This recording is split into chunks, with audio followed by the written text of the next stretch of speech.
और इस वक्त की बड़ी खबर आपको बता दें, मोदी सरकार में कई मंत्रियों के पोर्टफोलियो बदले गए हैं। चौधरी बीरेंद्र सिंह को स्टील मंत्रालय भेज दिया गया है। जयंत सिन्हा को सिविल एविएशन मंत्री बनाया गया है। आपको बताएं कि कुछ जरूरी फेरबदल यहां पर किए गए हैं। मोदी मंत्रिमंडल में कई मंत्रियों के मंत्रालय बदल दिए गए हैं, जिनमें अभी जो minister of state for finance Jayant Sinha है, उन्हें सिविल एविएशन मंत्री बनाया गया है। चौधरी बीरेंद्र सिंह को स्टील मंत्रालय भेजा गया है। जी बिजनेस पर हम आपको काफी पहले से यह खबर दे रहे थे कि कुछ जरूरी फेरबदल हो सकते हैं मोदी सरकार में।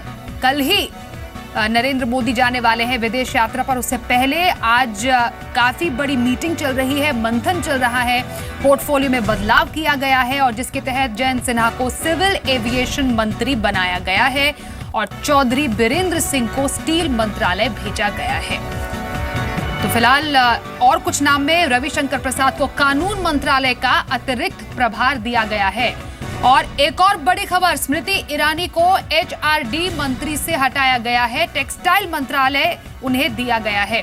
मेरे सहयोगी असीम इस पूरी खबर पर और जानकारी के लिए जुड़ गए। असीम, ये जो पोर्टफोलियो में बदलाव किया गया है, कौन से बड़े चेहरों को कौन से मंत्रालय दिए गए हैं? अदिति की सबसे पहले तो मैं बता दूं कि जो स्मृति ईरानी है उनको हटा दिया गया। एचआरडी मिनिस्ट्री है, उनको टेक्सटाइल मिनिस्ट्री जो है वो दे दिया गया है। वेंकैया नायडू को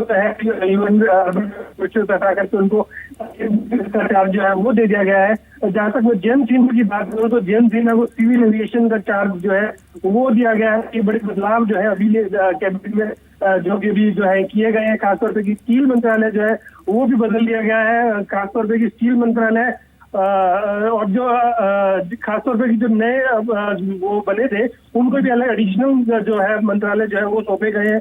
खासतौर पर अगर मान लो प्रिया की पटेल की बात करूं तो उनको हेल्थ एंड फैमिली वेलफेयर जो है वो दिया गया है। अजय टम्टा को टेक्सटाइल दिया गया है। कृष्ण राज को वुमेन एंड चाइल्ड डेवलपमेंट जो है वो दिया गया है। अर्जुन सिंह मेघवाल को नया फाइनेंस और कॉर्पोरेट अफेयर्स में जो है शामिल किया गया है उनको। और प्रकाश जावड़ेकर जो है उनको स्पेसिफिकली शिक्षा मंत्री जो है वो बनाया गया है। जो रविशंकर प्रसाद है उनको लॉ एंड जस्टिस का एडिशनल चार्ज जो है वो दिया गया है। और बाकी अशोक गजपति राजू सिविल एविएशन में अभी बने रहेंगे। खासतौर पर एडिशनल चार्ज जो जयंत सिन्हा है उनको एडिशनल चार्ज जो है वो दिया गया है। साथ ही साथ कलराज मिश्रा भी बने रहेंगे, मेनका गांधी भी बनी रहेंगी, अनंत कुमार जो है वो भी बने रहेंगे और अशोक गजपति राजू भी बने रहेंगे, अनंत गीते भी बने रहेंगे। ये सारे चेंजेस जो है वो अभी फिलहाल जो मंत्रालय में गए गए। सुरेश प्रभु के मंत्रालय में कोई चेंज नहीं हुआ है। मनोहर पर्रिकर के मंत्रालय में कोई चेंज जो है वो नहीं हुआ है। ये जो बदलाव किए गए हैं किन बातों को ध्यान में रखते हुए किए गए हैं? खासतौर पर स्मृति ईरानी को एचआरडी मंत्रालय से हटाया गया है। एचआरडी मंत्रालय अब किसको दिया जाएगा, इस पर कोई खबर? एचआरडी मंत्रालय जो है आज ही कैबिनेट मंत्री जिनको बनाया गया है, कैबिनेट मंत्री जिनको आज बनाया गया है प्रकाश जावड़ेकर, उनको एचआरडी मंत्रालय का जो है जिम्मा जो है वो सौंपा गया है। तो ये कुछ दिनों पहले मोदी सरकार ने एक परफॉर्मेंस अप्रेजल जो है वो भी किया था। तो काफी सारे बदलाव जो है हमें देखने को मिल रहे थे, वो बदलाव अभी हमें देखने को मिल चुके हैं। और ये जिस तरह से बदलाव देखने को मिला है, खासतौर पर कई मंत्रियों की छुट्टी की गई है और कई नए मंत्री को इंट्रोड्यूस जो है उससे किया गया है। और खासतौर पर अब जिस तरह से जयंत सिन्हा को हटाया गया है सिविल एविएशन मिनिस्ट्री में जो है उनको दिया गया है, तो वो एमओएस सिविल एविएशन जो है वो रहेंगे। वहां से जो महेश शर्मा है उनकी जो हो गई है, उनको कल्चर एंड टूरिज्म के लिए इंडिपेंडेंट चार्ज जो है वो दिया गया है। क्या ये समझा जाए जिन मंत्रियों के मंत्री पद टोटली बदले गए हैं, एक तो एडिशनल प्रभार दिया गया और कईयों के मंत्री पद पूरी तरह बदल दिए गए, उनका परफॉर्मेंस इस पर्टिकुलर पोर्टफोलियो में सही नहीं था जो इस बार रिव्यू मीटिंग हुई थी मंत्रियों के बीच में? स्मृति ईरानी की बात करूं तो उनको लेकर के काफी कंट्रोवर्सी जो है शुरुआत से ही रही है और हर बार वो कंट्रोवर्सी में कहीं ना कहीं फंसी हुई नजर आई है। आज प्रकाश जावड़ेकर को कैबिनेट एलिवेट किया गया और उनको फिलहाल जो मंत्रालय जो है उनको दे दिया गया है। तो वो मंत्रालय तो जिस तरह से सब मंत्रियों का परफॉर्मेंस अप्रेजल जो है वो किया गया था, उसके बाद ही मोदी सरकार ने जो है फैसला लिया। काफी बड़े बदलाव जो है मंत्रालय में देखने को मिले हैं। कई लोगों के जो पोर्टफोलियो चेंज हुआ, जैसे कि वेंकैया नायडू को एडिशनल चार्ज जो है वो दिया गया है इंफॉर्मेशन एंड ब्रॉडकास्टिंग का। नितिन गडकरी के मंत्रालय में कोई भी बदलाव जो है वो नहीं हुआ है। मनोहर पर्रिकर के मंत्रालय में कोई बदलाव नहीं हुआ। सुरेश प्रभु के मंत्रालय में कोई बदलाव नहीं आया। डीवी सदानंद गौड़ा जो लॉ मिनिस्टर थे उनका मंत्रालय बदल दिया गया है। उनको जो है स्टैटिस्टिक्स एंड प्रोग्राम इम्प्लीमेंटेशन मंत्रालय जो है वो दिया गया है। तो इस तरह के चेंजेस जो है अभी फिलहाल जो है किए गए हैं। जो अगर सुषमा स्वराज की, उमा भारती की बात करूं तो उमा भारती के मंत्रालय में किस तरह का बदलाव नहीं है। एग्रीकल्चर मिनिस्टर के मंत्रालय में किसी तरह का बदलाव नहीं है। रामविलास पासवान के जो है वो कंज्यूमर फाइनेंस मिनिस्टर जो है वो बनेंगे। तो ये बदलाव जो है अभी भी फिलहाल मोदी सरकार ने अभी किए हैं। असीम, आपसे ये भी जानना चाहेंगे, कुछ मंत्रियों ने शायद असहमति जताई थी, ये जो सुबह मंत्रिमंडल विस्तार भी हुआ है, क्या उनसे पूरी तरह सहमति आ चुकी है? किसी सहमति पे आ पाई है सरकार? देखिए, ये फाइनल लिस्ट है जो कि हमें मिली है, हमने एक्सपेक्ट की है। तो ये सारे मंत्रालयों में बदलाव जो है वो फाइनल है। तो ये जरूरी है कि मोदी सरकार ने सबकी सहमति के साथ ये जो फैसला जो है वो किया है। तो ये फैसला अब इंडिकेट कर रहा है कि किस तरह के चेंजेस है वो मोदी सरकार ने किए हैं और किस तरह से लोगों का कैबिनेट जो है वो रिशफल भी हुआ और साथ ही साथ एडिशनल लोगों को उनको लाया गया, वो भी लेकर के आए गए जी। और ये जो नया पोर्टफोलियो संभालेंगे, बिल्कुल तत्काल प्रभाव से संभालने का ऑर्डर दिया गया है? कल से ये सारा अपना प्रभाव जो वो है जो संभाल सकते हैं। ये कल से अपना जो है मंत्री अपना शपथ लेना जो वो अपना मंत्रालय जो है संभालने की शुरुआत कर देंगे। कल सुबह 10 बजे से ये सारे मंत्रालय, इनको नोटिफिकेशन वो दे दिया गया। कल सुबह 10 बजे से ये सारे मंत्री जो है अपना मंत्रालय संभालना जो है वो शुरू कर देंगे। कुछ अगर यहाँ पर बात की जाए, जैसे महेश शर्मा, उनको सिविल एविएशन मंत्रालय का पदभार उनसे छीन लिया गया, उनका कद काफी घटा दिया गया, कोई खास वजह इसके पीछे? देखिए, अभी जो दो चीजों का जिम्मेदारी जो है वो सौंपी गई, उनको कल्चर और टूरिज्म दोनों का इंडिपेंडेंट चार्ज है वो सौंपा गया है। तो उनको बोला है कि आप इसको अच्छे से संभालिए, आप इन दोनों मंत्रालयों पर जो है फोकस कीजिए। लेकिन सबसे बड़ी ये है कि MOS फाइनल जयंत सिन्हा, जिनको कि बाहर कर जो कि उनको कि सिविल एविएशन मिनिस्टर में MOS बना दिया गया है। तो एक ये बड़ा चेंजेस जो है उनकी सरकार की तरफ से बड़ा चीज जो है वो देखने को मिला है। जी, एक बार अपने दर्शकों को फिर से बता दें कि मोदी मंत्रिमंडल में बड़ा फेरबदल हुआ है और किन चेहरों को क्या मंत्रालय पोर्टफोलियो दिए गए हैं हम आपको बताएं। स्मृति ईरानी को HRD मंत्रालय से हटा दिया गया है, उन्हें टेक्सटाइल विभाग दिया गया है। प्रकाश जावड़ेकर को HRD मंत्रालय दिया गया है। वीरेंद्र सिंह को ग्रामीण विकास की बजाय स्टील मंत्रालय दिया गया है। वेंकैया नायडू को सूचना प्रसारण मंत्रालय दिया गया है। महेश शर्मा के पास सिर्फ संस्कृति मंत्रालय बचा है। सिविल एविएशन मंत्रालय का पदभार उनसे ले लिया गया है। विजय गोयल को खेल मामलों का मंत्रालय दिया गया है। जयंत सिन्हा को सिविल एविएशन राज्य मंत्री बनाया गया है। कुछ और नामों पर हम बात करें तो रविशंकर प्रसाद से टेलीकॉम मंत्रालय छिन गया है। रविशंकर प्रसाद को अब कानून मंत्रालय दिया गया है। नरेंद्र सिंह तोमर को ग्रामीण विकास मंत्रालय मिला है। महेश शर्मा से सिविल एविएशन मंत्रालय का पदभार छिना है, जैसा हमने आपको बताया। जयंत सिन्हा से वित्त राज्य मंत्री का पदभार छिना गया है। जयंत सिन्हा को सिविल एविएशन राज्य मंत्री बनाया गया है। मोदी मंत्रिमंडल में ये बड़ा फेरबदल किया गया है। सुबह ही विस्तार किया था, कुछ नए चेहरों को शामिल किया गया था। विजय गोयल युवा मामलों के मंत्री बने हैं। स्वतंत्र प्रभार उन्हें इनका दिया गया है। चौधरी बीरेंद्र सिंह को स्टील मंत्रालय भेजा गया है। ये कुछ नामों और पोर्टफोलियो को बदला गया। रविशंकर प्रसाद को कानून मंत्रालय का अतिरिक्त प्रभार दिया गया है। HRD मंत्रालय से स्मृति ईरानी को हटा दिया गया है। काफी समय से कुछ ना कुछ कंट्रोवर्सी को लेकर स्मृति ईरानी गिर रही थी, उनको टेक्सटाइल मंत्रालय भेजा गया है। इसके अलावा स्मृति ईरानी को अब टेक्सटाइल मंत्रालय भेज दिया गया है। प्रकाश जावड़ेकर को HRD मंत्री बनाया गया है। इनका प्रमोशन किया गया है, कैबिनेट में इन्हें शामिल किया है। वेंकैया नायडू को INB मंत्री बनाया गया है। साथ ही विजय गोयल युवा मामलों के मंत्री बनेंगे, इन्हें स्वतंत्र प्रभार दिया गया है। महेश शर्मा के पास अब सिर्फ संस्कृति मंत्रालय बचा है। सिविल एविएशन मंत्रालय महेश शर्मा से ले लिया गया है। नरेंद्र सिंह तोमर को ग्रामीण विकास मंत्री बनाया गया है। जयंत सिन्हा को सिविल एविएशन मंत्री बनाया गया है। वहीं चौधरी बीरेंद्र सिंह को स्टील मंत्रालय भेजा गया है। मेरे सहयोगी आलोक प्रियदर्शी मेरे साथ है। आलोक, आज का दिन काफी महत्वपूर्ण रहा मोदी मंत्रिमंडल के लिए। कुछ नए चेहरे और जो ये बड़े उलटफेर हुए हैं, जो ये बड़े पोर्टफोलियो जो चेंज हुए हैं, अलग अलग जो पदभार दिए गए हैं, किसके तहत दिए गए? जी आलोक। जी बिल्कुल, ये जाहिर है बहुत बड़ा उलटफेर है। एक तरह से कहें तो कंप्लीट ओवरऑल है। जैसे कि HRD मिनिस्टर जो स्मृति ईरानी है उनको टेक्सटाइल मिनिस्ट्री में भेजा जाना, जो अभी स्टील मिनिस्टर नरेंद्र सिंह तोमर है उनको ग्रामीण विकास मंत्रालय में भेजा जाना, चौधरी बीरेंद्र सिंह का भी नाम नहीं आया है।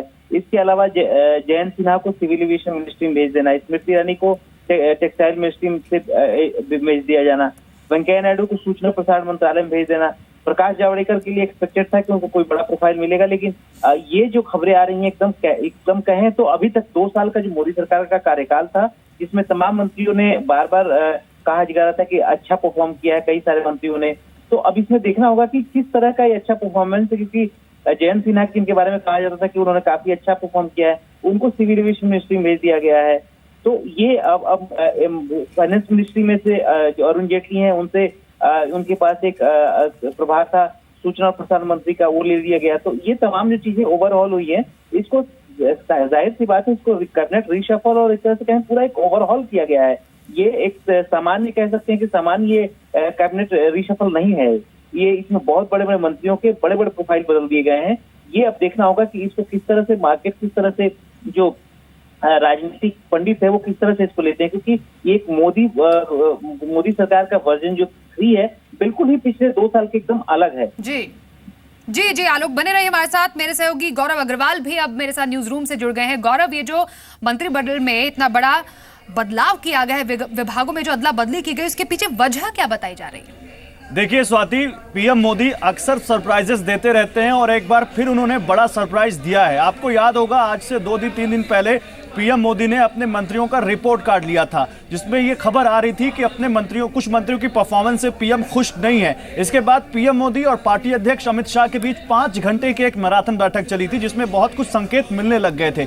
लेकिन इस तरह की अदला बदली मंत्रालयों में होगी इसका अंदाजा किसी को नहीं था और एक बार फिर सरप्राइज देते हुए कुछ मंत्रियों का डिमोशन किया गया, अगर आप इस पूरे फेरबदल को सही तरीके से देखें तो। और इसमें 3 नाम मैं लेना चाहूंगा। सबसे पहला नाम जो कि स्मृति ईरानी का है। अब कई जो कुछ भी करती थी तो विवाद हो जाता था, जिसके लिए पार्टी को कई बार जवाब देते नहीं बनता था। दूसरा नाम चौधरी बीरेंद्र सिंह, जिनको स्टील मंत्रालय भेजा गया ग्रामीण विकास मंत्रालय से। और तीसरा नाम रविशंकर प्रसाद का, जो कि कॉल ड्रॉप मिनिस्टर के तौर पर जाने लगे थे, क्योंकि बार बार यह कहा जा रहा था कि मोदी सरकार कॉल ड्रॉप नहीं कम कर पा रही और आम आदमी को उससे जूझना पड़ रहा था। तो इन तीनों का डिमोशन हुआ है। इसके बाद कुछ और मंत्री हैं जिनका डिमोशन हुआ, जैसे आप देख सकते हैं जयंत सिन्हा, जिनको एमओएस फाइनेंस से सिविल एविएशन भेज दिया गया और तमाम लोगों को खबर आ रही कि एमजे अकबर विदेश राज्य मंत्री बन सकते हैं। इसके अलावा आप देखें तो यहाँ पर विजय गोयल को खेल मामलों का या यूथ अफेयर्स का मंत्रालय दिया जा सकता है। तो अभी कुछ देर पहले, जैसा कि हम बिग स्टोरी बिग डिबेट में अपने लगातार इस करंट इश्यूज पे बात करते हैं, आज हम कैबिनेट के ऊपर बात कर रहे थे, तो तमाम दूसरी पार्टियों के जो प्रवक्ता थे वो ये कह रहे थे कि ये तो चुनावी कैबिनेट फेरबदल है और इसमें कुछ भी परफॉर्मेंस बेस्ड नहीं है। लेकिन एक बार ये तय हो गया कि हाँ, चुनावी फेरबदल था, चुनावी मेकओवर था, जातीय समीकरणों का ख्याल रखा गया। लेकिन अब जो खबर आ रही है उसमें दिख रहा है कि परफॉर्मेंस का भी पूरा ख्याल रखा गया है और परफॉर्मेंस के बेसिस पे ही कुछ मंत्रियों का मंत्रालय बदलकर उनको डिमोट किया गया और कुछ को प्रमोट किया गया है और ये इस फेरबदल में साफ दिखता है। जी वाकई गौरव, जैसा हमने देखा पिछले 2 सालों में मंत्रियों का जो परफॉर्मेंस है उसको अच्छी तरह से देखकर असेस करके ही ये कुछ बड़े फेरबदल किए गए हैं। इससे तो ये साफ होता है कि as prime minister Narendra Modi एक टफ टास्क मास्टर के तौर पर सामने आते हैं और सख्त नसीहत उनकी हमेशा अपने मंत्रियों को ये भी रहती है, चाहे वो वरिष्ठ मंत्री ही क्यों ना हो, कि अपने काम को आपको बड़े ढंग से, अच्छे ढंग से लेना है। अब जो नए पोर्टफोलियो बनाए गए हैं, जाहिर तौर पर उन पर भी प्रेशर होगा कि आने वाले टाइम में उन्हें भी अच्छा परफॉर्मेंस देना है, क्योंकि फेरबदल फिर आगे अगर होगा तो कुछ और बड़े उलटफेर भी हो सकते हैं। बिल्कुल स्वाति, क्योंकि देखिए अब 2 साल बीत चुका है, सरकार का 3 साल बचा है और 3 साल में 2017 में 5 राज्यों में अहम विधानसभा चुनाव है, जिसमें यूपी बहुत बड़ा स्टेट है, जिसको लेकर आज कुछ 3 मंत्री यूपी से भी लाए गए हैं और वादे बहुत ज्यादा किए गए हैं सरकार की तरफ से। और उन वादों को कहीं ना कहीं 2 सालों में जो सरकार का ट्रैक रिकॉर्ड रहा है, मुश्किल हो रहा है उन वादों को पूरा करना, चाहे वो इकोनॉमी के फ्रंट पर हो और चाहे आम आदमी को महंगाई से या दूसरी समस्याओं से, नौकरियां दिलाने के मामले में। वो ट्रैक रिकॉर्ड मोदी सरकार का 2 साल का बताता है कि उनको बहुत दिक्कत आ रही है। और अब मोदी सरकार के सामने बड़ी दिक्कत यह है कि अगर काम अब नहीं करेंगे तो 2019 में और उससे पहले 2017 में उनके लिए दिक्कत ज्यादा हो सकती है। इसलिए यह शफलिंग बताती है कि मोदी सरकार परफॉर्मेंस ओरिएंटेड लोगों को अपनी कैबिनेट में ज्यादा अहम पद पर ला रही है। जैसे सबसे बड़ा उदाहरण प्रकाश जावड़ेकर का है, एकमात्र मंत्री जिनको आज कैबिनेट मंत्री के तौर पर प्रमोट किया गया और उसके बाद उनको जो उनका मंत्रालय था पर्यावरण मंत्रालय, वहां से अब उनको एचआरडी मिनिस्ट्री में लाया गया है, जो कि बहुत अहम मंत्रालय है। पर्यावरण मंत्रालय में प्रकाश जावड़ेकर का रिकॉर्ड बड़ा अच्छा रहा। प्रकाश जावड़ेकर ने वहां पर जिस तरह से प्रोजेक्ट्स को क्लियरेंस दी, जैसे इससे पहले पर्यावरण मंत्रालय में कहा जाता था कि प्रोजेक्ट क्लियर नहीं होते, बहुत टाइम लग जाता है। ये भी खबर आई कि चीजों को ऑनलाइन किया गया, वहां बहुत ज्यादा चीजें स्मूथ की गई। और क्लाइमेट चेंज को लेकर जो एक पेरिस में जो समिट हुई, उसमें जिस तरह से भारत को जिस तरह से इंपॉर्टेंस मिली और भारत के हक में बहुत सारी चीजें गई, वो वो सब चीजें यहां पर दिखा है। तो परफॉर्मेंस को बेसिस बनाया गया है और परफॉर्मेंस को ही बेसिस बनाना पड़ेगा। पीएम ने अपने इंटरव्यू में भी खुद कहा कि जो लोग बोलते हैं उनको बोलने दीजिए, लेकिन मेरा काम करना है और पीएम की इमेज से ज्यादा देश की इमेज को संवारना है, और कहीं ना कहीं अब ये दिख रहा है वाकई। और ना सिर्फ अपनी पार्टी के अंदर, बल्कि अगर हम विपक्षी पार्टियों की भी बात करें, इस फेरबदल के बाद उनके भी मन में सवाल उठ रहा होगा कि इतना बड़ा फेरबदल सरकार के अंदर किया जा रहा है, तो कैसा इंडिकेशन वहां पर जा रहा है? जब आपने अपने शो में तमाम अलग अलग पार्टियों के स्पोक्स पर्सन से बात की, तो उनका इस पर क्या टेक था?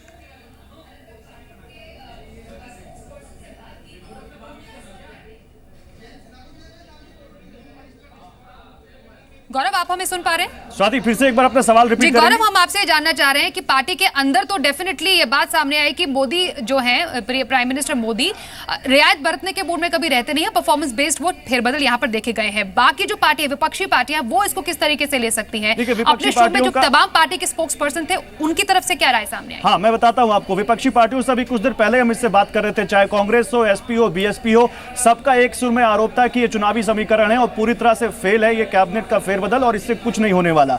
और वो लगातार, जैसा कि उनकी पहले लाइन थी, एक सुर में यही लाइन थी कि मोदी सरकार ने अभी तक कुछ नहीं किया और जो वादे किए वो नहीं निभा पा रहे। ठीक है, विपक्षियों का काम है ये आलोचना करना, वो करेंगे, लेकिन सरकार को यहां पर जवाबदेही ज्यादा बनती है और सरकार को अब यहां पर बताना पड़ेगा कि उन्होंने क्या काम किया है। आप देख लें जिस तरह से यहां पर, चाहे वो ग्लोबल जो कुछ हमने देखा किस तरह से उठापटक देखने को मिली ग्लोबल इकोनॉमी में, ब्रेक्जिट के बाद भारतीय इकोनॉमी को लेकर तमाम सवाल उठाए जाने लगे। रघुराम राजन के बाद जिस तरह से सुब्रमण्यम स्वामी ने रघुराम राजन के ऊपर सवाल उठाया, उसके बाद तमाम तरह की चीजें आई कि भारी इतनी, चाहे इकोनॉमी हो, चाहे नौकरियां हो, चाहे रोजगार हो, चाहे शिक्षा की बात हो, इन सब चीजों को लेकर यह कहा जा रहा था कि मोदी सरकार जो कह रही है क्या वो कर पा रही है। और कहीं ना कहीं पीएम के मन में वो चीज थी और पार्टी संगठन में जिन लोगों को भेजा गया, आप देखिए जिन 5 मंत्रियों ने आज इस्तीफा दिया, उन्होंने, इससे पहले जब हम देखते थे इस तरह का फेरबदल होता था तो कुछ आवाजें सामने आती थी कि भाई मुझे क्यों हटाया गया, लेकिन आज एक आध आवाज छोड़ दे तो ऐसी कोई बात नहीं कहेगी किसी मंत्री की तरफ से कि भाई मुझे क्यों हटा दिया गया।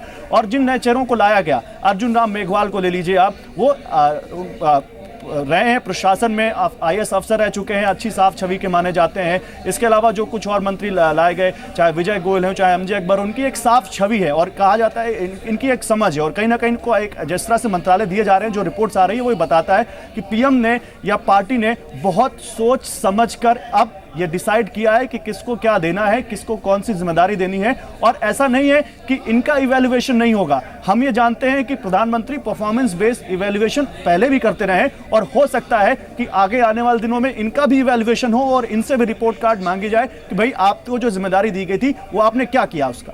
वाकई गौरव, हमारे साथ बने रहिए। आलोक प्रियदर्शी हमारे सहयोगी हमारे साथ बने हैं। आलोक, इस फेरबदल के बाद अब जो बचा हुआ टेन्योर है 5 साल का, अभी फिलहाल जो 3 साल का समय बचा है, सरकार क्या इंडिकेशन, पार्टी क्या इंडिकेशन देना चाहती है इस फेरबदल से? बिल्कुल, इंडिकेशन साफ है, परफॉर्म करना पड़ेगा, परफॉर्म जो नहीं करेगा उसको जाना होगा या फिर उनको डिमोट किया जाएगा। ये पहली बार 2 साल के बाद मोदी सरकार में ये साफ देखने को मिल रहा है कि 2 साल का समय दिया गया था कई सारे मंत्रियों को, और बार बार प्रधानमंत्री मोदी के दौरान मीटिंग्स में बार बार ये कहे जाने के बावजूद कि आप परफॉर्म कीजिए, आप परफॉर्म नहीं कर पा रहे हैं।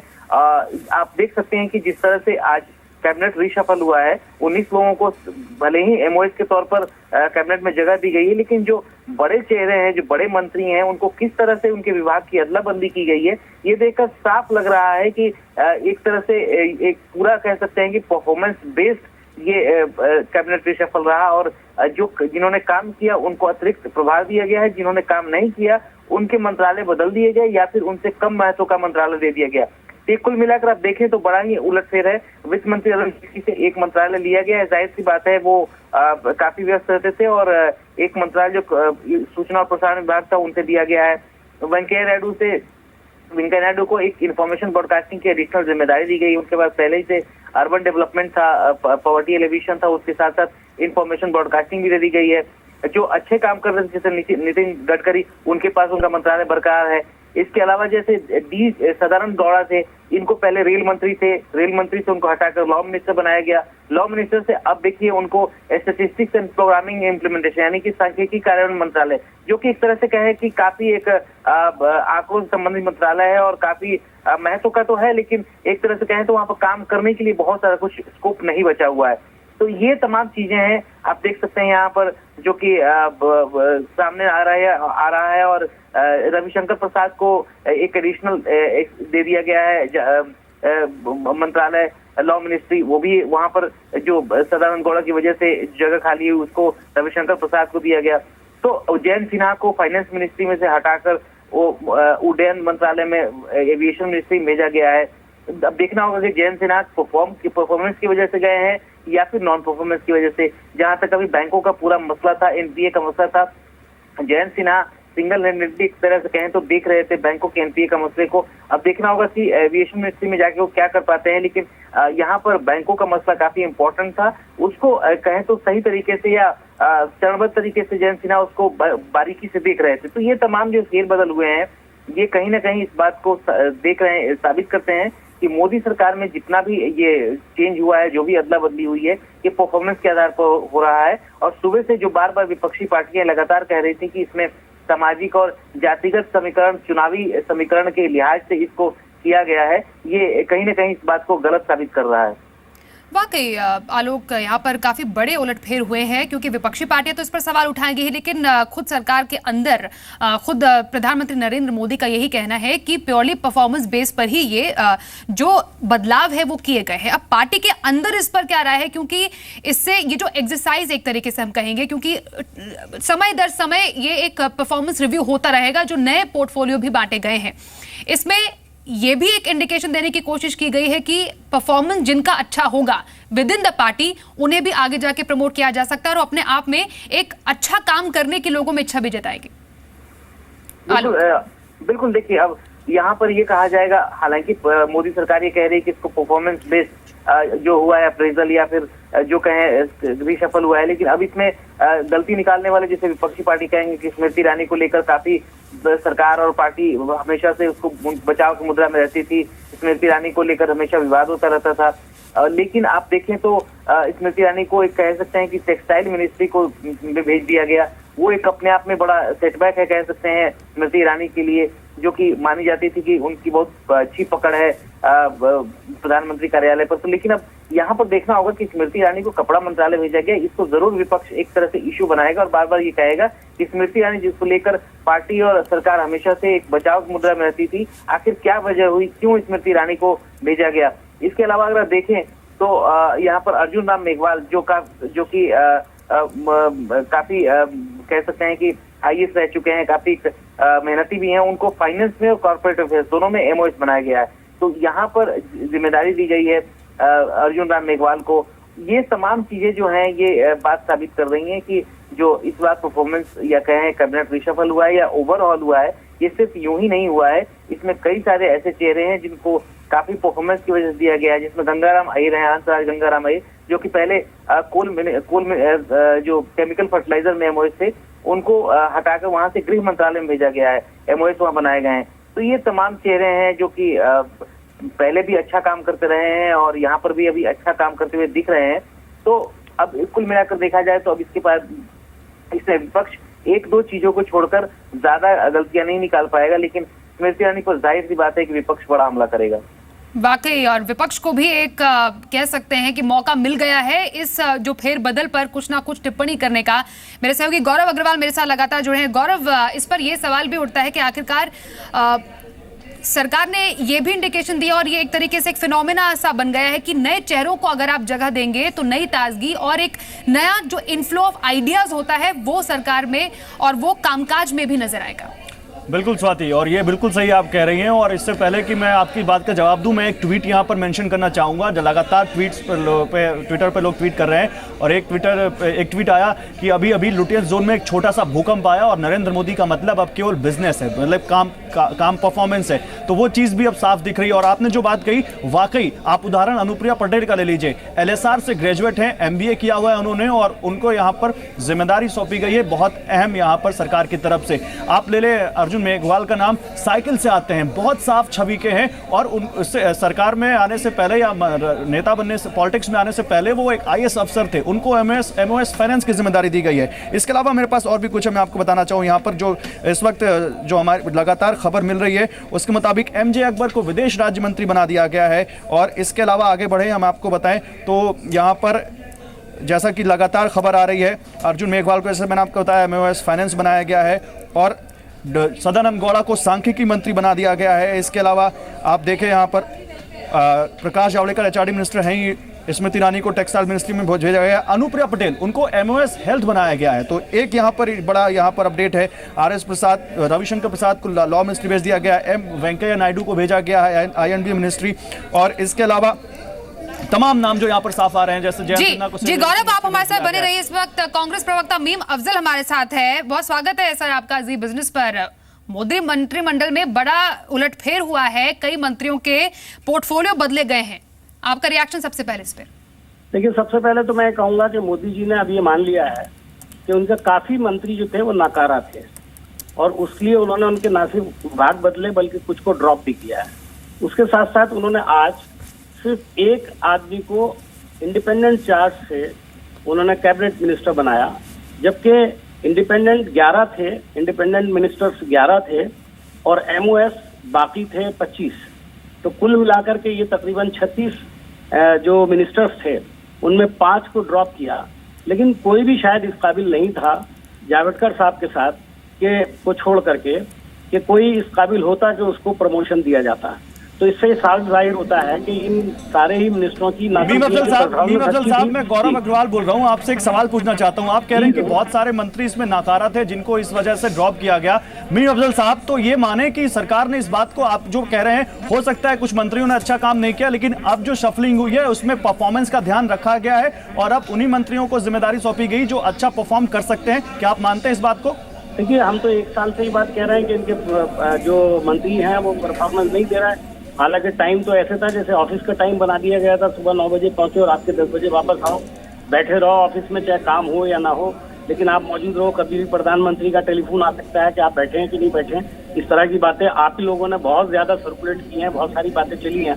मैं सिर्फ इतना कहना चाहता हूँ कि इस फेरबदल से आज ये बात बिल्कुल तय हो गई कि काफी बड़ी तादाद में मंत्री ऐसे थे जो इस काबिल नहीं थे कि उनको मंत्री बना। दूसरी बात ये, मैं इसमें ये भी उम्मीद करता था कि अभी प्रधानमंत्री ने एक बड़ा इंपॉर्टेंट इंटरव्यू दिया था और उसमें जब उनसे ये सवाल पूछा गया था कि आप के कुछ मंत्री और कुछ आपके पार्लियामेंट के मेंबर कभी कभी ऐसे बयानात देते हैं जो जिससे बहुत कंट्रोवर्सी पैदा होती है और वो बांटने वाले समाज को बयानात देते हैं, तो उनके बारे में आप क्या कहेंगे? तो उन्होंने कहा था कि आप ऐसे लोगों को पब्लिसिटी देना बंद कर दीजिए, उनको हीरो बनाना बंद कर दीजिए। इसका मतलब यह है कि वो उन लोगों से एग्री नहीं करते थे, लेकिन वो लोग तो आज भी बने हुए हैं इसके अंदर, इस मंत्रालय में। मुझे उम्मीद थी कि अगर जिस तरह आज स्मृति ईरानी को हटाया गया है उसी तरह उन तमाम मंत्रियों को भी हटाना चाहिए था जो हमेशा कंट्रोवर्शियल बयान देते हैं, जो बाकायदा हिंदुस्तान में एक दूसरे को बांटने की राजनीति की तरफ चलते हुए दिखाई देते हैं। मीम अफजल साहब, आप कह रहे हैं कि उन मंत्रियों को हटाना चाहिए था, किन मंत्रियों की आप बात कह रहे हैं? देखिए, मैं नाम लेने की जरूरत नहीं है। 1 दर्जन लोग भारतीय जनता पार्टी से जुड़े हुए हैं, कुछ उसमें MPs हैं, कुछ मिनिस्टर्स हैं, उनके बयानात अपने आप में आते रहे हैं, वो बताने की जरूरत नहीं है कैसे कैसे बयानात आए। मैं दोबारा दोहराना नहीं चाहता हूँ क्योंकि इससे और पोलराइजेशन बढ़ता है। तो मैं तो सिर्फ इतना ही कहना चाहता हूँ कि हम ये उम्मीद करते थे कि नरेंद्र मोदी जी उनको भी हटाएंगे ताकि देश के अंदर एक अच्छा माहौल आपको क्या वो उम्मीद जगती दिखती मीम अफजल साहब? क्योंकि जिस तरह से आप स्मृति ईरानी का उदाहरण दे रहे हैं, तो इसका मतलब कहीं ना कहीं सरकार में ये सेंस है कि जो परफॉर्म करने वाले लोग हैं उनको आगे लाया जाए। आपको ये रीशफलिंग में ये चीज दिखता है? स्मृति ईरानी जी का जो मामला है वो खाली परफॉर्मेंस से जुड़ा हुआ नहीं है, बल्कि उनकी डिग्री से जुड़ा हुआ है, उनकी कंट्रोवर्सी से जुड़ा हुआ है। तो उसको लेकर के पूरे देश के अंदर अभी मैं ये महसूस कर रहा हूँ, ज्यादातर लोग ये कह रहे हैं कि स्मृति ईरानी जी को हटा दिया, बहुत अच्छा किया। अब ये आपका मीडिया का भी एक बड़ा तबका यही बात कह रहा है, क्योंकि स्मृति ईरानी जी जितनी एग्रेसिव थी, जिस किस्म की वो तकारीर करती थी, जिस तरह की वो बात करती थी, तो काफी एक बड़ा तबका उनसे नाराज था। खुद बीजेपी में काफी लोग उनसे नाराज थे। मीम अफजल साहब, ये तो लेकिन जिस तरीके से मंत्रिमंडल का ये फेरबदल हुआ है, आपको नहीं लगता सरकार ने एक तरीके से एग्जाम्पल सेट किया है, परफॉर्मेंस बेस्ड उन्होंने मंत्रियों को आगे बढ़ाया या प्रमोशन किया है, डिमोशन किया है, जो कि पहले सरकारों में उतना नहीं देखने को मिला था? नहीं, ऐसा नहीं है। पिछली सरकारों में भी आपको ऐसा होता था कि बहुत से लोगों को ड्रॉप किया जाता था, बहुत से लोगों को प्रमोशन दिया जाता था। कोई नई बात नहीं है। मुझे समझ में नहीं आता, आजकल मोदी जी जो कुछ भी करते हैं उसके बारे में कहा जाता है शायद पहली बार कर रहे हैं। फॉरेन पॉलिसी को लेकर के वो हमेशा इस तरह की बातें करते हैं कि जैसे पहली बार कर रहे हैं, और उनका जो भी काम होता है आमतौर पर पहली बार होता है। जबकि हकीकत ये कांग्रेस की पॉलिसीज को चलाते हुए वो एक कार्बन कॉपी का काम करते रहे हैं। कार्बन कॉपी का काम आपको कैसे लगा कि कार्बन कॉपी का ऐसा कौन सा काम है जो पिछली सरकार में हुआ वही काम इस सरकार में हो रहा है? अरे आप मुझे बताइए, फूड बिल है और उससे लेकर के जितनी स्कीम हम तो बार बार कहते रहे, आप तो जर्नलिस्ट हैं।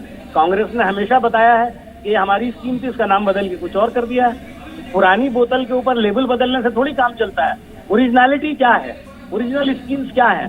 चंद है, एक तो आपने कहा कि वो भी हमने शुरू किया था जो उन्होंने अकाउंट्स बैंक। नहीं ठीक है मीम अफजल साहब, ये बात तो लगातार होती आ रही है। कांग्रेस का अपना पक्ष है और बीजेपी का अपना पक्ष है, लेकिन लगातार जिससे जब ये रीशफलिंग नहीं हुई थी तब इससे पहले कांग्रेस की तरफ से कहा जा रहा था कि पूरी तरह से चुनावी समीकरण को ध्यान में रखा गया है और जातीय समीकरण को ध्यान में रखते हुए तीन मंत्री यूपी से लाए हैं, उनमें भी जातीय समीकरण को, चाहे वो ब्राह्मण हो, कुर्मी हो और चाहे निचली दलित हो, उन सब का ख्याल रखा गया है। तो सर 13 लोग पहले अब जब ये रीशफलिंग हो गई तब भी आप ये बात कहेंगे या कहेंगे कि नहीं? 13 लोग मैंने सुबह इसमें जो सबसे पहला कमेंट किया था वो यही किया था। हाँ। गुजरात में क्या प्रॉब्लम है? गुजरात के प्रधानमंत्री हैं, गुजरात के भारतीय जनता पार्टी के सदर हैं, गुजरात के काफी मिनिस्टर्स हैं, अभी फिर 3 मिनिस्टरों को लाए। तो गुजरात डोमिनेटेड क्या कैबिनेट बना रहे हैं क्या? देश के अंदर और लोग नहीं है? राजस्थान में कितना अच्छा परफॉर्मेंस बीजेपी ने दिया है। अगर वो परफॉर्मेंस अच्छा दिया गया है और वहाँ की जो चीफ मिनिस्टर है मौजूदा, उन्होंने इसका श्रेय लिया है, हालांकि श्रेय तो सारा जीतने का मोदी जी को जाता है। मैं सिर्फ इतना कहता हूँ कि उसके बाद उन्होंने राजस्थान से भी 3 मिनिस्टर लिए हैं। तो उत्तर प्रदेश जैसी बड़ी जगह से अगर 3 लोग ले लिए तो कौन सा उन्होंने बहुत बड़ा काम कर दिया। वहाँ से 73 एमपी जो हैं वो भारतीय जनता पार्टी के चुन करके आए थे। तो आपका कहने का मतलब है जो फेरबदल हुआ है चुनाव प्रेरित फेरबदल हुआ है? हाँ, वो चीज भी सामने है। उसके अलावा भी कई चीजें हैं, जैसे प्रकाश जावड़ेकर साहब का जो प्रमोशन है, वो अकेले आदमी हैं जिनका प्रमोशन है और ये इत्तेफाक है कि उनको जबरदस्त बैकिंग है आरएसएस का। तो आपका ये आरोप है कि ये सब जो है इसमें जो भी फेरबदल है इसमें संघ का भी बड़ा हाथ है मीम अफजल साहब? ये तो आप लोग एनालिसिस करिए, तो आप लोग बताएंगे हमको कितने लोग आरएसएस में जुड़े हुए हैं, कितना प्रमोशन हुआ है, किसको हटाया गया है। तो ये सब चीजें एनालिसिस करके सामने आएंगी। आप लोगों को ये करना ही है और मेरा ख्याल है कल से जरूर एनालिसिस। तो आपको लगता है सर मीम अफजल साहब, आपको लगता है कि 5 राज्यों में जो चुनाव होने वाले हैं 2017 में, उन चुनावों पर इस फेरबदल का असर पड़ेगा, खासकर अगर उत्तर प्रदेश को देखें तो? देखिए, मैं बहुत ईमानदारी से एक बात कहूँ, हाँ, ऐसी तब्दीलियों से कोई बहुत बड़ा चुनाव पे असर नहीं पड़ता, वोटर्स पे बहुत बड़ा असर नहीं पड़ता। एक पर्टिकुलर जगह जहाँ से आदमी आता है, जहाँ का वो मेंबर पार्लियामेंट होता है, उस कॉन्स्टिट्यूंसी में थोड़ा बहुत जरूर असर होता है, लेकिन एज ए होल या तो कोई बहुत बड़ी शख्सियत हो। आज जो 19 लोग आए उनमें कौन इतनी बड़ी शख्सियत है जिसको नेशनल लेवल पर कहा जाए कि हाँ उनके आने से तो फर्क पड़ेगा? अब मैं आपको तो कहता हूँ, जैसे विजय गोयल जी हैं, उनका ताल्लुक उत्तर प्रदेश से था, दिल्ली में उन्होंने चुनाव लड़ा, 3 बार वो एमपी रहे और उसके बाद अभी उनको राजस्थान से लाए। उनके लाने से राजस्थान में असर पड़ने वाला है, दिल्ली में पड़ने वाला है या यूपी में पड़ने वाला है? एमजे अकबर साहब रहने वाले बंगाल के थे, दिल्ली में सेटल हैं, पहले बिहार से चुनाव लड़ करके 2 बार एमपी रहे हैं, हार भी चुके हैं। आज उनको मध्य प्रदेश से लाया गया, तो आप बताइए कि उनका प्रभाव कौन सी 4 स्टेट में से ज्यादा पड़ेगा किसी एक पर? तो ये सवाल बड़ा कॉम्प्लिकेटेड है और इसके बारे में इस तरह सोचना कि किसी के मंत्री बन जाने से वहाँ की जनता उसके साथ हो जाएगी, ऐसा नहीं है ना। चलिए ठीक है, बहुत शुक्रिया मीम अफजल साहब आपका हमारे साथ जुड़ने के लिए। असीम मनचंदा हमारे संवाददाता भी इस वक्त हमारे साथ जुड़ रहे हैं। असीम, बहुत बड़ा फेरबदल किया गया है मोदी सरकार में और ये एक ऐसा सरप्राइज है जिसकी तरफ किसी ने सोचा भी नहीं था। आपके पास क्या अपडेट है और क्या आपके पास सारी वो लिस्ट है, सारे पोर्टफोलियोज हैं, जो 2-4 नाम अभी हमारे पास आ रहे हैं, उसके अलावा किस मंत्री को कौन सा मंत्रालय सौंपा गया है? और ये जो भी फेरबदल है, क्या ये माने कि पूरा फेरबदल परफॉर्मेंस ओरिएंटेड ही है?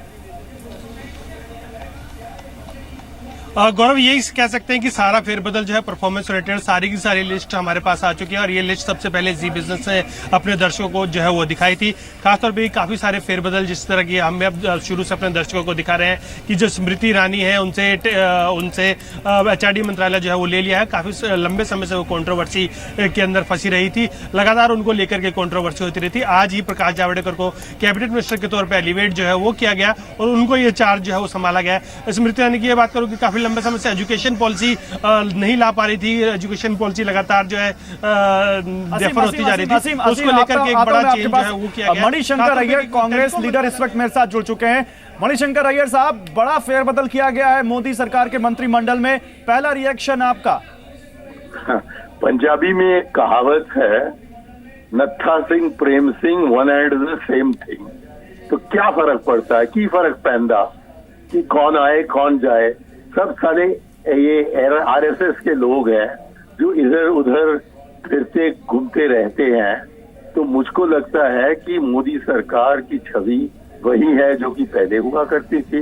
बताइए आप मुझे कि क्या फर्क पड़ा। मणिशंकर साहब, ये कहा जा रहा है कि जो मंत्री परफॉर्म नहीं कर पाए उनको फिर दूसरी पोस्ट पे जो अहम मंत्रालय सारे मंत्रालय को निकालना था, जो परफॉर्मेंस कर पा रहे हैं जैसे प्रकाश जावड़ेकर, उनको अहम जिम्मेदारी दी जा रही है। नॉन परफॉर्मिंग मिनिस्टर्स को निकालना हो तो सबसे सारे मंत्रियों को, हमारे प्रधानमंत्री सहित सबको निकालना चाहिए था। अब कुछ लोगों को निकालें, कुछ लोगों को लाएं।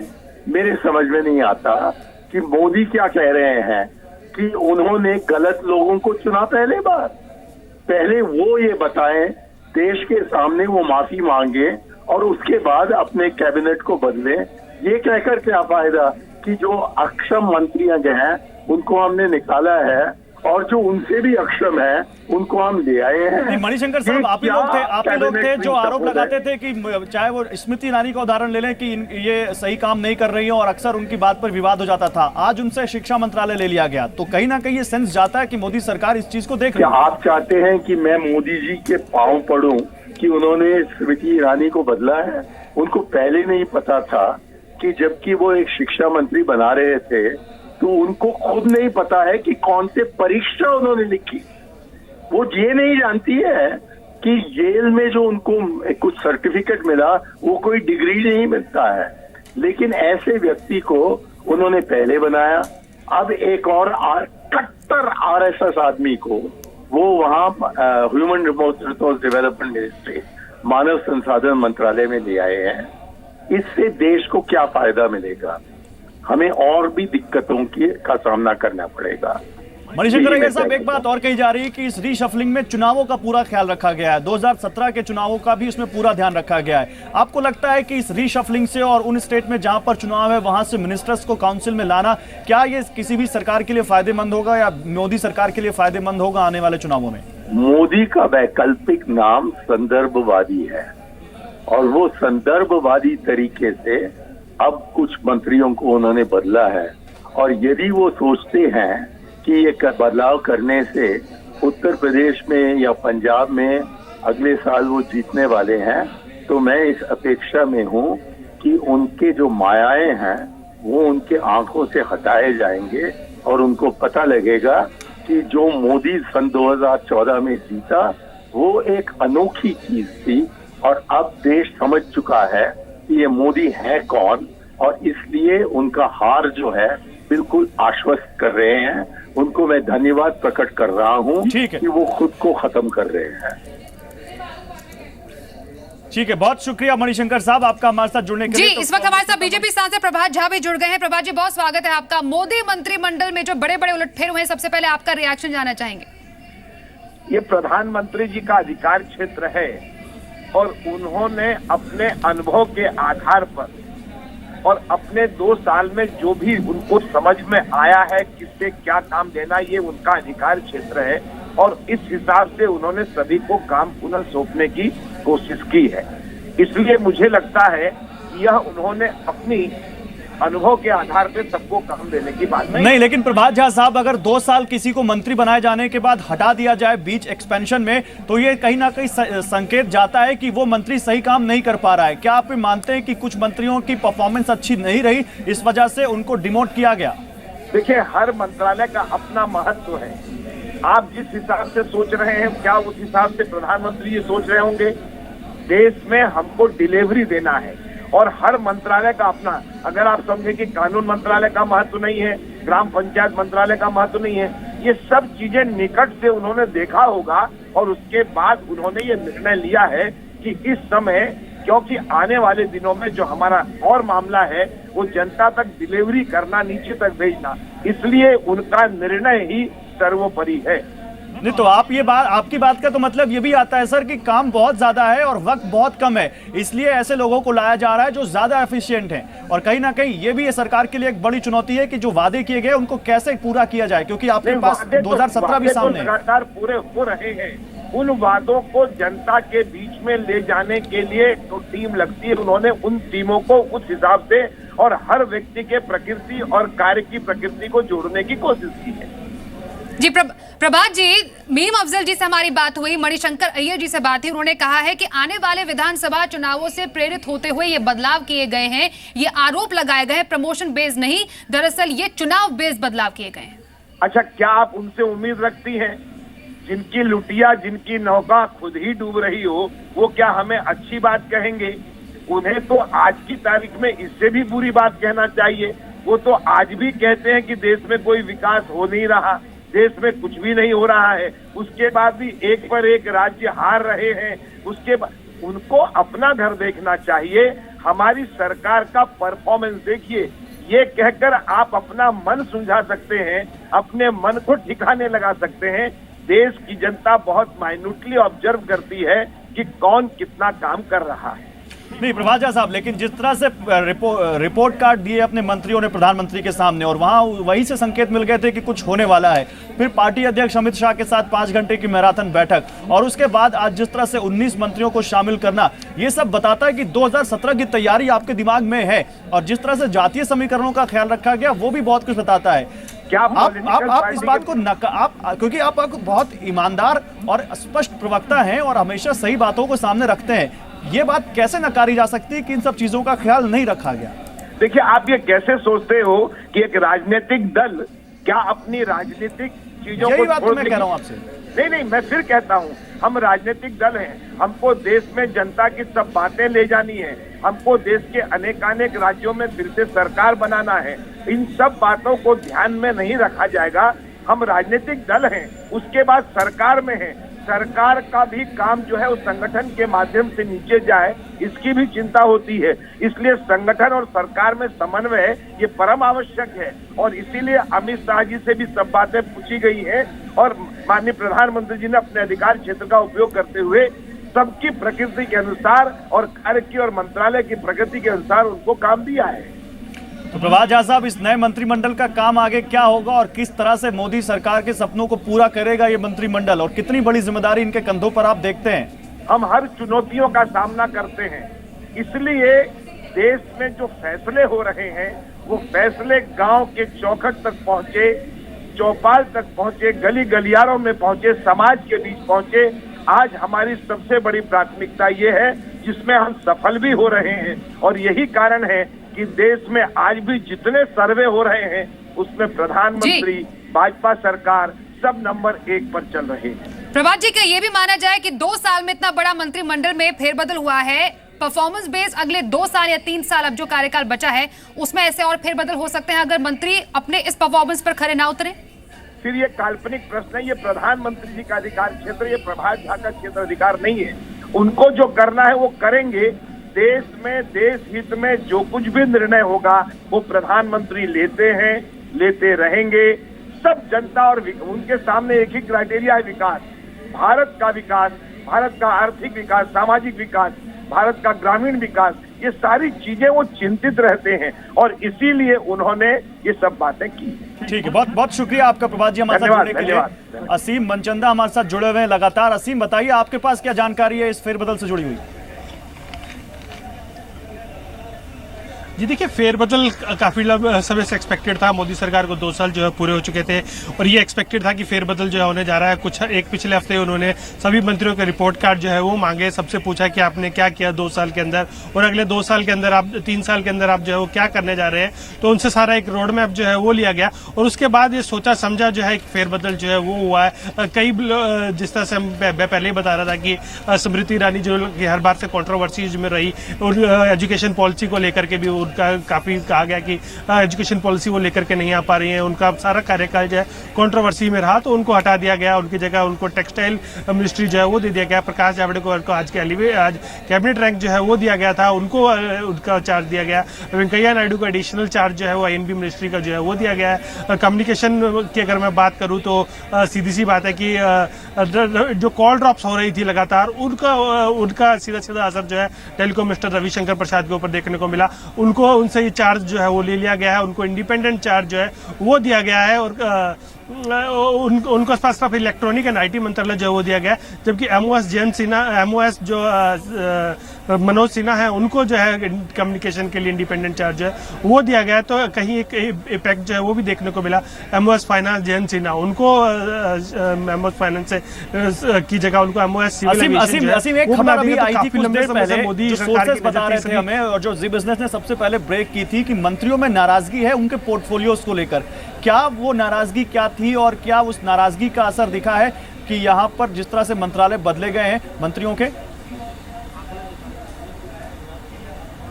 देखिए, काफ़ी सारी कैबिनेट रिशफल होने से पहले काफ़ी सारी अटकलें लगाई जा रही थी कि पीयूष गोयल को जो है वो कैबिनेट रैंक का मंत्री बनाया जाएगा, धर्मेंद्र प्रधान को जो है कैबिनेट रैंक का मंत्री बनाया जाएगा। लेकिन हमें जो अंदरूनी सूत्रों के हवाले से ये जानकारी मिल रही है कि कुछ सीनियर मंत्री इसको लेकर के खुश नहीं थे। उनका ये कहना था कि हमें इसको लेकर के कंसल्ट जो है वो नहीं किया गया, हमें इसके ऊपर जो है कंसल्ट किया जाना चाहिए था। तो वो सबसे उसके बाद कंसल्टेशन किया। आज सुबह जब एक्सपेंशन हो गया 11 बजे के बाद, उसके बाद रात को 9 बजे तक लिस्ट आ रही, तो तब से लेकर के अब तक सब माथापच्ची चल रही थी। सभी सीनियर डिस्कशन जो है वो कर रहे थे कि कौन से मंत्री को कौन सा जो है मंत्रालय जो है वो देना है। तो उस डिस्कशन के बाद, फाइनल डिस्कशन के बाद जो है लिस्ट जो है वो आउट हुई है, और ये सारे जो चार्जेस जिससे मंत्री को जो है दिए गए वो सब आपके सामने। और असीम, जिस तरह से परफॉर्मेंस बेस ये रिशफलिंग है, क्या ये माने, क्योंकि आप लगातार चाहे वो फाइनेंस मिनिस्ट्री हो चाहे वो टेलीकॉम मिनिस्ट्री हो, मंत्रियों से मिलते हैं, बातचीत करते हैं, क्या ये माने कि नए मंत्रियों के सामने या जो पुराने हैं उनके सामने अब एक टारगेट सेट कर दिया जाएगा कि आपको इतना काम करना है, इतना परफॉर्म करना है, नहीं तो आपके साथ भी ऐसा कुछ हो सकता है जो रिशफलिंग में कुछ मंत्रियों के साथ हुआ है? देखिए, सबसे बड़ी बात यह है कि किसी भी मंत्री को जो है ड्रॉप नहीं किया गया, सिर्फ उनके मंत्रालय जो है वो बदला गया है। कुछ 5 MOS को जो है वो ड्रॉप किया गया था, क्योंकि 19 नए को उनको एकोमोडेट करना था, तो उनको जो है ड्रॉप किया गया था। तो ये एक बड़ा मैसेज ये भी है कि आपको जो है बाहर नहीं निकाला गया है, आपके सिर्फ मंत्रालय जो है वो शफल किया गया है ताकि आप दूसरे मंत्रालय में जाइए। क्योंकि पहले ही रोड मैप जो है वो मांग लिया था प्रधानमंत्री नरेंद्र मोदी ने।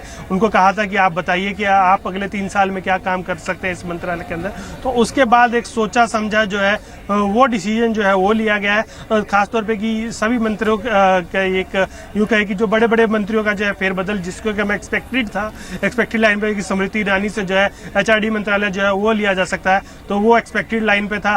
कई अनएक्सपेक्टेड भी थे, लेकिन कुछ लॉट्स ऑफ थिंग जो थी कि उनके रिपोर्ट कार्ड के बाद, रिव्यू के बाद ये हो गया था कि ये मंत्रियों की जो छुट्टी जो है वो तय है। जी, तो हम आपको एक बार फिर से बताएं कुछ जो चेहरे शामिल किए गए हैं, किन किन चेहरों को इस बड़े फेरबदल में शामिल किया गया है, किन के जो पोर्टफोलियो है बदले गए हैं। स्मृति ईरानी को HRD मंत्रालय से हटाया गया है, उन्हें टेक्सटाइल विभाग दिया गया है। पहले से ही अटकलें लगाई जा रही थी कि स्मृति ईरानी का जो पोर्टफोलियो है, जो विभाग है, वो बदला जा सकता है, और ये बड़े फेरबदल में से एक माना जा रहा है। हम आपको बताएं, स्मृति ईरानी पार्टी का एक युवा चेहरा है। पहले वो टेलीविजन में काम करती थी, लेकिन जिस तरीके से वो बोलती हैं, जिस तरीके से अब लोगों के बीच में, जनता के बीच में उनका एक कह सकते हैं इम्पैक्ट है, उसके तहत उनको एक बड़ा जो रिस्पॉन्सिबिलिटी वो दी गई थी।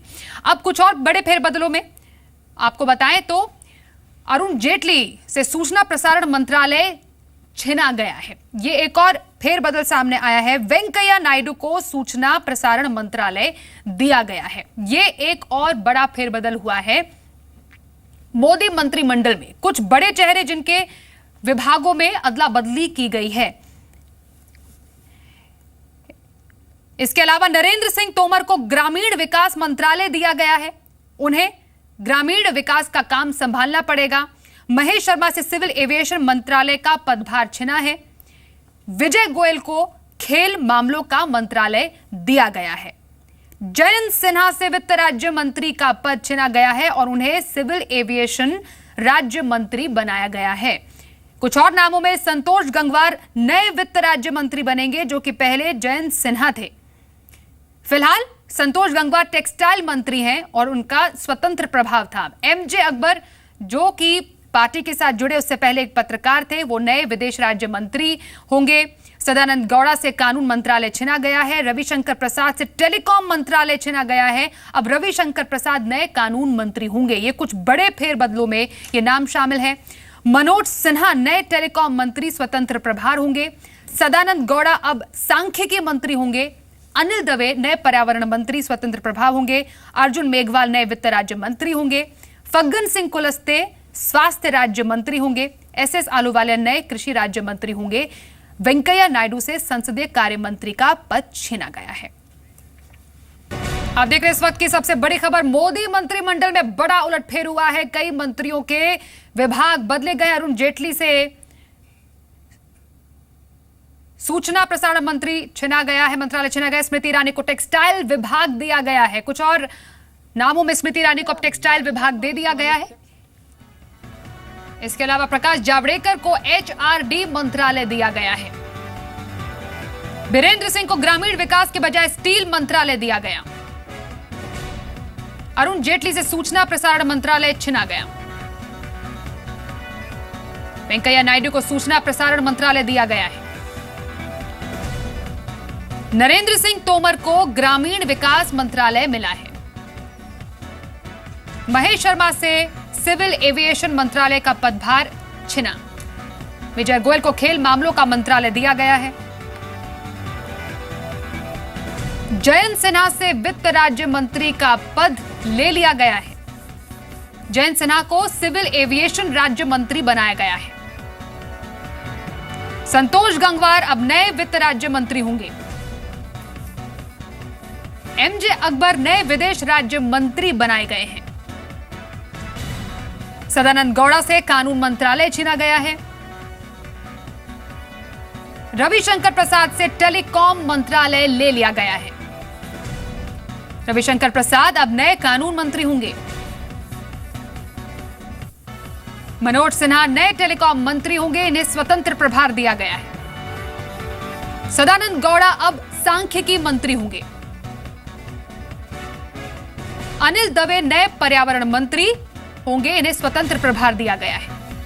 अर्जुन मेघवाल नए वित्त राज्य मंत्री होंगे। फग्गन सिंह कुलस्ते स्वास्थ्य राज्य मंत्री बनाए गए हैं। अनुप्रिया पटेल को स्वास्थ्य राज्य मंत्री बनाया गया है। स्मृति ईरानी को एचआरडी मंत्रालय से हटाया गया है। उन्हें अब टेक्सटाइल विभाग दिया गया है।